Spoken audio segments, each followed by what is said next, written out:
We have a gift for placing one word after another coherently and creatively, but we could unwittingly be serving a coherence entirely unknown to us, and thus inventing terrifying truths. We write in order to remember, but those memories might belong to other people. We could be creating universes, like Akhenaten's god, merely to amuse ourselves. We might, unwittingly, be placing monsters in the world, and without even leaving our own chairs.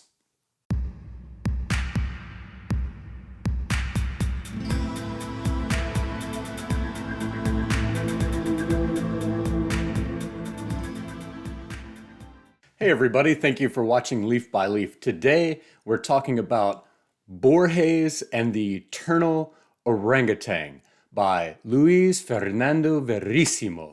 This is the son of the famous Brazilian writer Eric Verissimo. This is just another one of these great little offerings. I mean, it's about 130 pages.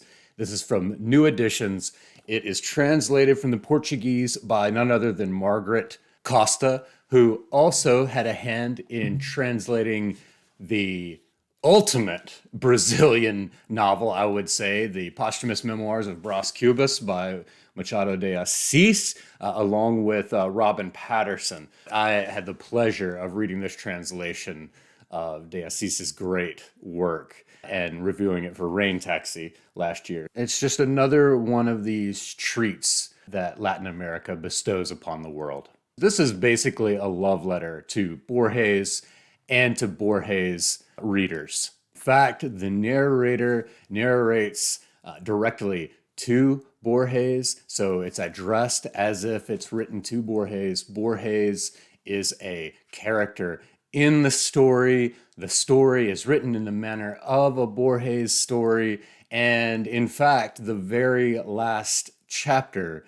is handed over to Borges, the fictionalized Borges, of course, to finish off. And in true Borges fashion, Verissimo does a great job of never disappointing the reader. It's a murder mystery, a very literary murder mystery. Basically, the narrator is a Brazilian who goes to Buenos Aires for a conference on Edgar Allan Poe. The narrator's about 50. He's bookish. He's an English teacher, and he's also a translator and a Poe specialist. And notably, he read one of Borges' stories early on, and when he was working on a translation, he took the liberty of making the ending better. And then he wrote a letter to Borges that Borges never responded to, but our narrator then subsequently wrote 3 of his own short stories and sent them to Borges as a sort of mea culpa. He didn't realize who Borges was at the time when he gave his correction to the story, but he never heard anything. And so when he found out about the Poe conference being in Buenos Aires, he got on a flight from where he was in Brazil and flew there, hoping to meet Borges and confront him in person. And instead, what happens is there's a murder in the hotel where he's staying, and then he does end up meeting with Borges, and they work together to sort of unravel this mystery. And it's done so well. Others have cited that it's one of those fun whodunits in the manner of what you would read in Ellery Queen mystery magazine. And it's no coincidence. Of course, every single thing is utilized just as it should be in a great mystery book. It's of course a Poe conference because Poe is generally cited as creating what we call the modern detective story. Borges also wrote detective stories. There's all kinds of playful Borges allusions and little winks at people who are acquainted with Borges. For example, our narrator has a cat whose name is Olive. All the sorts of stuff from history and, of course, around mysticism and Kabbalah and mathematics and different mythologies from the Greeks, and notably in this book from the Egyptians. All this stuff's brought into play. Really, the big theme here is the power of words. And the eternal orangutan refers to a thought that is attributed to John Dee, who was a Renaissance scholar, mathematician. He's made a lot more of a mystic in this text. But, there's this concept of if there's an orangutan that could live forever typing things out or writing things, then eventually, that orangutan would write Hamlet, let's say.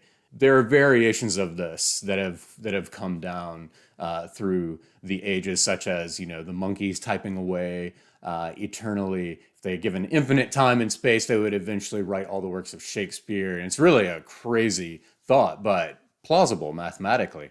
Anyhow, based on that, and then also the concept of the tetragrammaton, the YHVH, ancient Hebrew did not have vowels.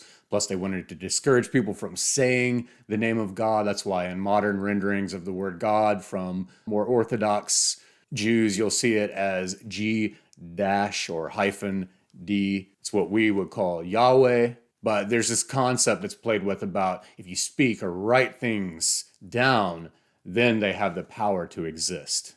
It opens up with the first sentence, I will try to be your eyes, Jorge.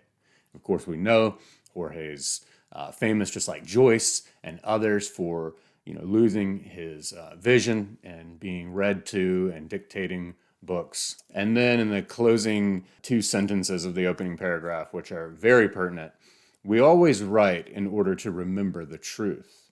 When we invent, it is only in order to remember the truth more exactly. Beautiful. Like I said, this is just a gift to people who love to read, and even more so to people who love Borges, because of all the cool little Borges tidbits and allusions, and and then he's inserted as a character in here, and it's done so well. He says things like solutions can always be found in libraries. Even the table of contents is utilized. If you look at it, it's sort of a code. You've got the crime, and then the titles of the chapters are just X, O, W, M, a rhomboid symbol, and then the tail. And as you go through it, you'll be able to start to decode what these mean. One of the greatest things about this book is that it is so tightly wrought. There's no fat whatsoever, although remember, fat does lend more flavor to the overall cut of beef. But nonetheless, it's a very tightly plotted and crafted work. It's just any Borges fan will love it. The ending does not at all disappoint. And in fact, the very ending, as is often done in books of this nature, sort of puts a spin on many parts of what you've just read, including the fact that certain things that you've read and just accepted as truth are not at all truth. They are falsified. And I would say that only the people who are extremely well acquainted with Borges and his oeuvre and his publications and which collections they were in and which years they were published originally, only people at that level are going to catch those things. I myself did not. And so it made for a fun, aha, okay, you got me moment there when finishing it.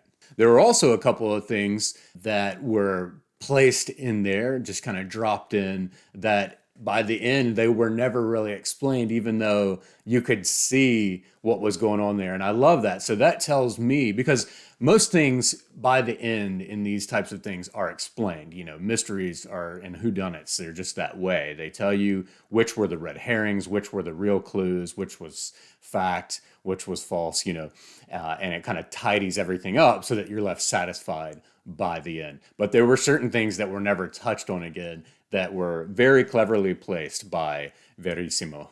So once again, Brazil, thank you so much for giving us a treat like Borges and the Eternal Orangutans.